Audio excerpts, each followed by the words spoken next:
जय हिंद साथियों, स्वागत है आप सभी का आपके अपने YouTube channel DS Rajput education में। तो दोस्तों, जैसा कि आप सभी को पता होगा कि यूपी टेट की तैयारी को देखते हुए दोस्तों आप लोगों को प्रीवियस ईयर पेपर के कुछ सेट पेपरों का एनालिसिस किया जा रहा है।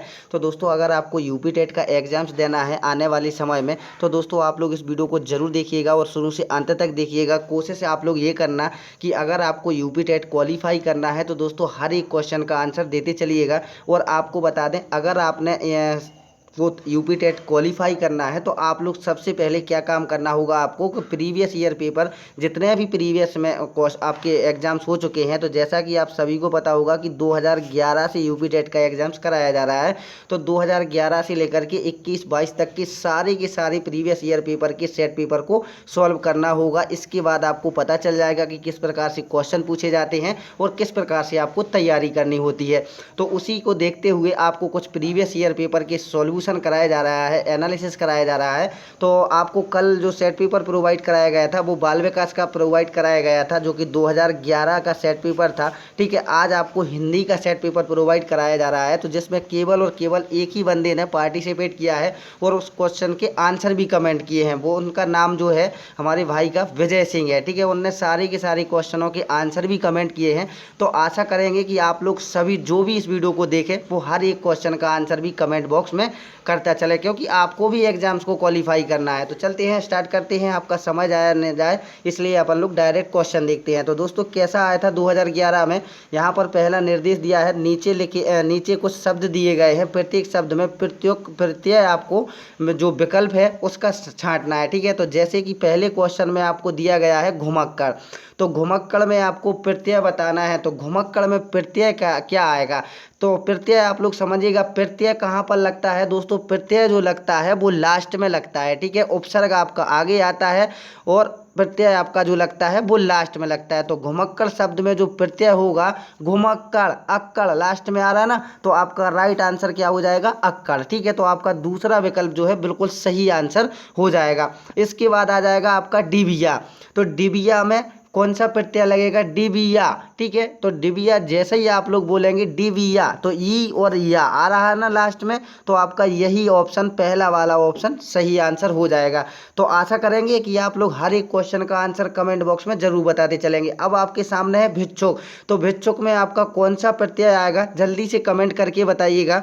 तो भिक्षुक जैसे ही आप लोग भिक्षुक बोलेंगे तो इसमें उक प्रत्यय आपका जुड़ा हुआ है। क्या जुड़ा हुआ है, उक, भिक्षुक, तो उकारा, तो आपका तीसरा विकल्प बिल्कुल सही हो जाएगा। आशा करेंगे कि यही आपने आंसर कमेंट किया होगा। नेक्स्ट क्वेश्चन है दिग्भ्रम उदाहरण है। तो दिग्भ्रम कौन सी संधि का उदाहरण है, तो दोस्तों इसका राइट आंसर कमेंट करिएगा। तो दिग्भ्रम में आपका जो संधि होगी, वो संधि पूछा जा रहा है। तो दोस्तों इसमें आपकी जो संधि होगी वो कौन सी होगी, जल्दी से कमेंट करके बताइएगा। जी हाँ दोस्तों, अगर आपने व्यंजन संधि पर अपना आंसर लॉक किया है तो आपका बिल्कुल राइट आंसर हो जाएगा। दिग्भ्रम में आपकी जो संधि होगी वो व्यंजन संधि होगी। अगर आपसे इसकी संधि विच्छेद पूछा जाता तो आपको कैसा करना था, तो दिक प्लस आपका भ्रम। ठीक है, तो दिक प्लस भ्रम यानी दिग्भ्रम, तो आपकी संधि क्या बनती, दिक प्लस भ्रम, ये आपका राइट आंसर हो जाएगा। नेक्स्ट क्वेश्चन देखेंगे, बिल्ली छत से कूद पड़ी में कौन सा कारक है। तो कर्ता ने क्रिया को, कर्म से अपादान को, ठीक है, इस प्रकार से आपके क्या आता है, चिन्ह आते हैं। तो चिन्ह से आपको समझना है कि कौन सा कारक है। दोस्तों आपको जब क्लासेस प्रोवाइड कराई जाएंगी उसमें आपको ये पढ़ा दिया जाएगा। ठीक है, तो अभी अपन लोग केवल सॉल्व कर रहे हैं 2011 के सेट पेपर, तो अभी केवल अपन को क्या करना है, आंसर देते हुए चलना है। तो यहाँ पर क्या आ रहा ना, बिल्ली छत से कूद पड़ी, तो अलग होने के लिए जो कारक आता है वो कौन सा कारक आता है, बिल्ली छत से कूद पड़ी। ठीक है, तो इसका राइट आंसर क्या हो जाएगा दोस्तों, यहाँ पर जो राइट आंसर हो जाएगा वो कौन सा कारक होगा, अपादान कारक होगा। ठीक है, तो आपका चौथा विकल्प जो है बिल्कुल सही आंसर हो जाएगा, अपादान। यहाँ पर अलग होने की जहाँ भी बात हो जाए वहाँ पर कौन सा कारक आता है, अपादान कारक आता है। जैसे पेड़ से पत्ते टूट कर गिर पड़े, ठीक है, पेड़ से पत्ते गिरे। ठीक है, तो उसमें पेड़ से जो अलग हो रहा ना, उसी प्रकार से बिल्ली जो है छत से कूद पड़ी, यानी बिल्ली छत से अलग हो चुकी है। तो उसमें कौन सा कारक, अपादान कारक। ठीक है, इसका राइट आंसर क्या आ जाएगा, अपादान कारक। तो आशा करते हैं आपको समझ में आ गया होगा और यही आंसर को आपने भी लॉक किया होगा। नेक्स्ट क्वेश्चन देखते हैं। नेक्स्ट क्वेश्चन आपका रहेगा कि द्विगु समाज का उदाहरण है। तो द्विगु समाज का उदाहरण क्या होगा दोस्तों, ये समाज से भी आपको एक अलग से वीडियो प्रोवाइड करा दी जाएगी जिसमें सारी की सारी समाज को आपको बता दिया जाएगा कि किसमें क्या आता है। और दोस्तों आपको ये 100% बताएंगे हम आपको, जो कि आपको 100% याद हो जाएंगे, वो भी ट्रिक से हम आपको करा देंगे। यहाँ पर द्विगु समाज का उदाहरण पूछा गया है, तो अभी शॉर्ट में अपन लोग समझते चलेंगे। तो द्विगु समाज में क्या होता है, पहला पद जो आएगा वो संख्यावाची होना चाहिए। ठीक है, क्या होना चाहिए, संख्यावाची, यानी संख्या का बोध होना चाहिए शब्द में। वहाँ पर कौन सा समास होता है, द्विगु समास होता है। तो अब आपको यहाँ पर दिख रहे होंगे कि नवग्रह, यानी 9 ग्रहों वाला ग्रह क्या कहलाता है, नवग्रह। तो वो कौन सा समाज का उदाहरण है, द्विगु समाज का उदाहरण है। इस प्रकार से आपको करते हुए चल रहा है। ठीक है, इसमें थोड़ा सा समझ लीजिएगा कि द्विगु समाज है, यहाँ पर पहला पद जो होता है वो संख्यावाची होता है और पूरा पद जो समूह होता है वो समाहार का बोध कराता है। ठीक है, तो आपको इस प्रकार से समझते हुए चल रहा है। इस प्रकार से क्वेश्चन पूछे गए थे, वो आप लोग देखते चलिएगा। हिंदी किस लिपि में लिखी जाती है, तो ये हर एक बंदे को मालूम होगा और ये आना ही चाहिए। तो हिंदी कौन सी लिपि में लिखी जाती है, तो हिंदी दोस्तों जो लिखी जाती है वो देवनागरी में लिखी जाती है। ठीक है, ये तो आप सभी को पता होगा, कॉमन सा क्वेश्चन था। ठीक है, तो हिंदी किस लिपि में लिखी जाती है, देवनागरी में लिखी जाती है। नेक्स्ट क्वेश्चन देखेंगे, निम्नलिखित में से कौन सा शब्द बादल का पर्यायवाची है। तो भैया बादल का पर्यायवाची बता दीजिएगा, क्या राइट आंसर होगा। नीरद का अर्थ होता है बादल। ठीक है, नीरद का अर्थ क्या होता है, बादल। नीरज और अम्बुज का अर्थ है कमल, जबकि अम्बु का अर्थ जो है दोस्तों वो क्या है, पानी है। ठीक है, तो आपको समझ में आ गया होगा कि इसका राइट आंसर क्या है। तो नीरद आपका राइट आंसर हो जाएगा। आपको सब कुछ बता दिया है कि यहाँ पर नीरद का अर्थ होता है बादल। ठीक है, इसके बाद आपका नीरज और अम्बुज, नीरज और आपका अम्बुज, इसका क्या अर्थ होता है, कमल। ठीक है, और जबकि जो अम्बु है, अम्बु का मतलब होता है पानी। ठीक है, तो समझ गए होंगे, इसका राइट आंसर क्या हो जाएगा, नीरद। नेक्स्ट क्वेश्चन देखते हैं, इंद्रियों को जीतने वाले के लिए एक शब्द है। तो इंद्रियों को जो जीतने वाला होता है उसके लिए अगर अपन लोग एक शब्द में कहेंगे तो क्या आ जाएगा। तो दोस्तों इंद्रियों को जीतने वाले शब्द को अपन क्या कहते हैं, जितेंद्रिय कहते हैं। ठीक है, चौथा विकल्प आपका बिल्कुल सही आंसर हो जाएगा। तो आशा करेंगे दोस्तों सभी लोग इसको करते चलिएगा, ताकि आने वाले समय में आपको जो यूपी टेट का एग्जाम्स देना है उसको कुछ पुराने पेपरों से लेकर के आप लोग अपनी नई तैयारी को जोड़कर करते रहिएगा। ठीक है, नेक्स्ट क्वेश्चन है, नीचे लिखे वाक्य के लिए एक शब्द बताना है आपको। तो इसके लिए क्या बताना है, जो युद्ध में स्थिर रहता है उसको एक शब्द में अगर अपन लोग कहना चाहेंगे तो क्या कहेंगे। नीचे लिखे वाक्य के लिए एक शब्द बताना है, जो युद्ध में स्थिर रहता है, उसके लिए क्या कहेंगे, जल्दी से कमेंट करके बताइएगा। उसको कहेंगे युधिष्ठिर। ठीक है, ये जो युद्ध में स्थिर रहता है वो क्या कहलाता है, युधिष्ठिर कहलाता है। ठीक है, नेक्स्ट क्वेश्चन देखते हैं दोस्तों। इसी प्रकार से आप लोग सारे की सारे सेट पेपरों का एनालिसिस करना चाहते हैं, अगर आप लोग 2011 से लेकर के 2022 तक के सभी सेट पेपरों का, तो आप लोग हमारे साथ जरूर जुड़ जाइएगा। और नीचे जो आपको सब्सक्राइब लिखा दिख रहा होगा रेड अक्षरों में, अगर आपने अभी तक सब्सक्राइब नहीं किया होगा तो रेड में दिख रहा होगा, तो जल्दी से उस पर टच कर लीजिएगा, ताकि आने वाले समय में जैसे ही वीडियो को आपको प्रोवाइड कराई जाए आप लोग उसके साथ जुड़ सकें।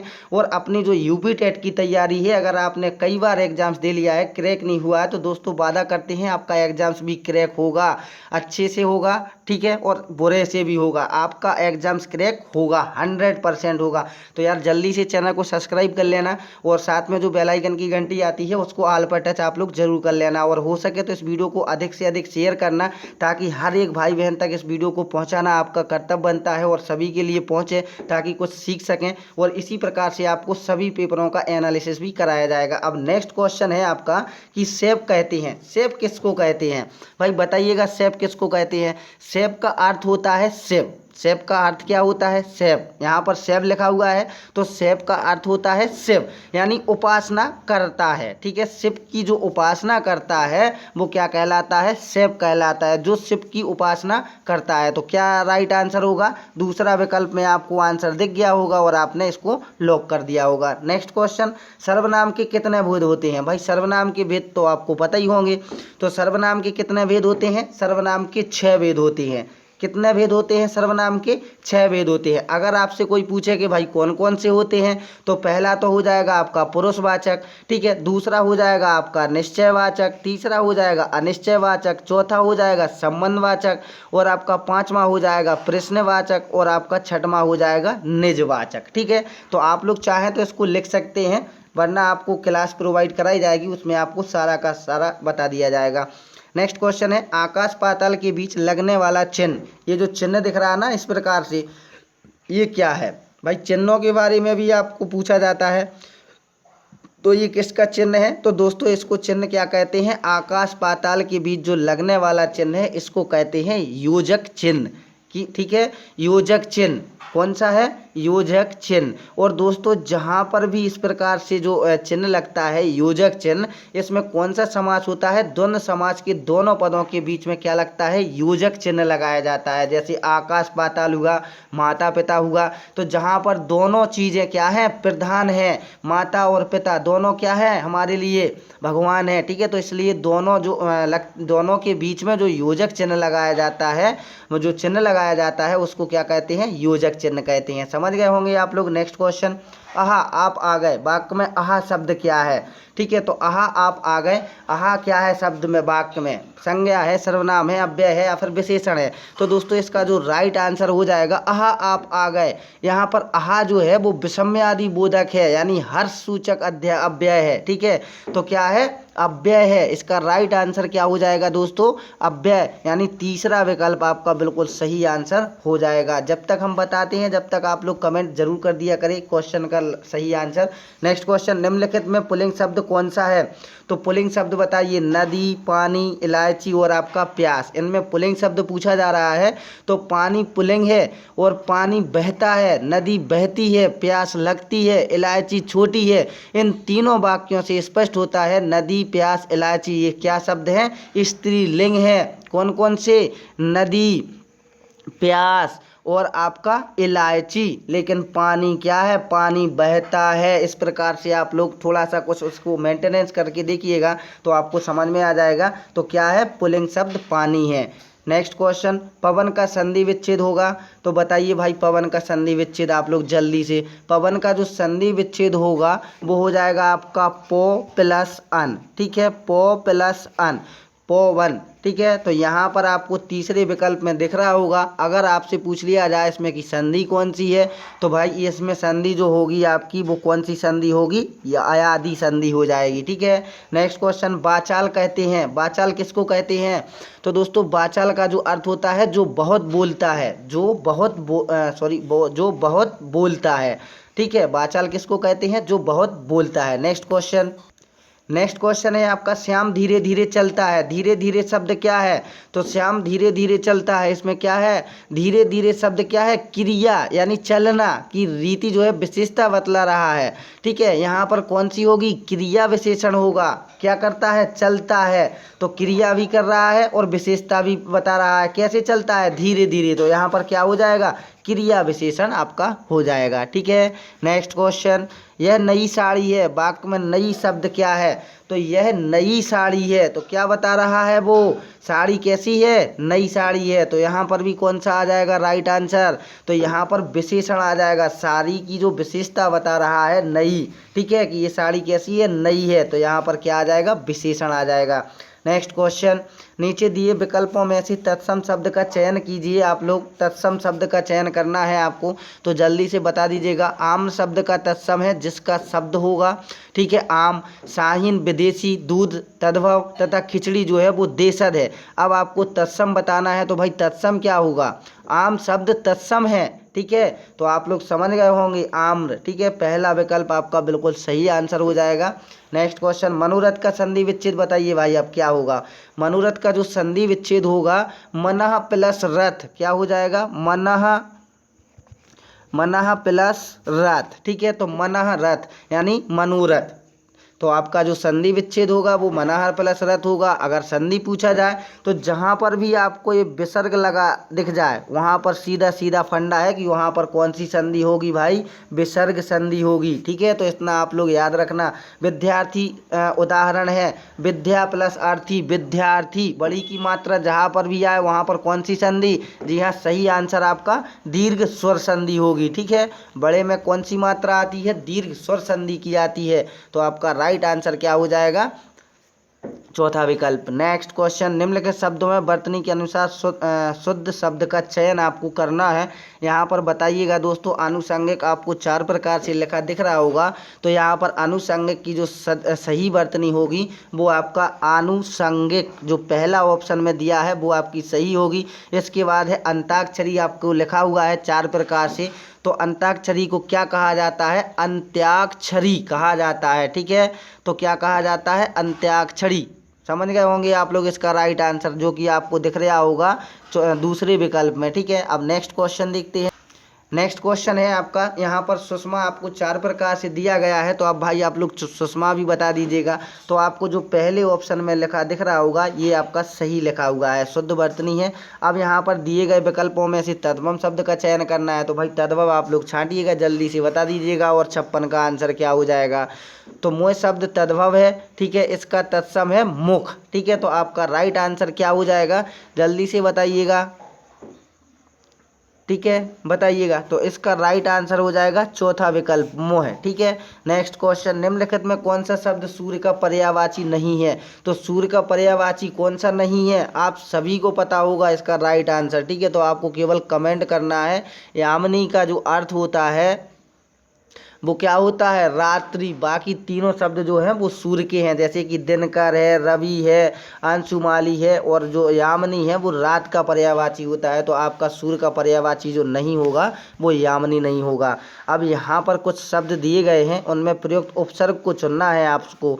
तो अपमान, अपमान में कौन सा आ जाएगा, अपमान, अप प्लस मान। ठीक है, तो अपमान में अप उपसर्ग आ जाएगा अप, चौथा विकल्प सही होगा। दुर्व्यवस्था में कौन सा आ जाएगा, तो जल्दी से आप लोग आंसर दीजिएगा।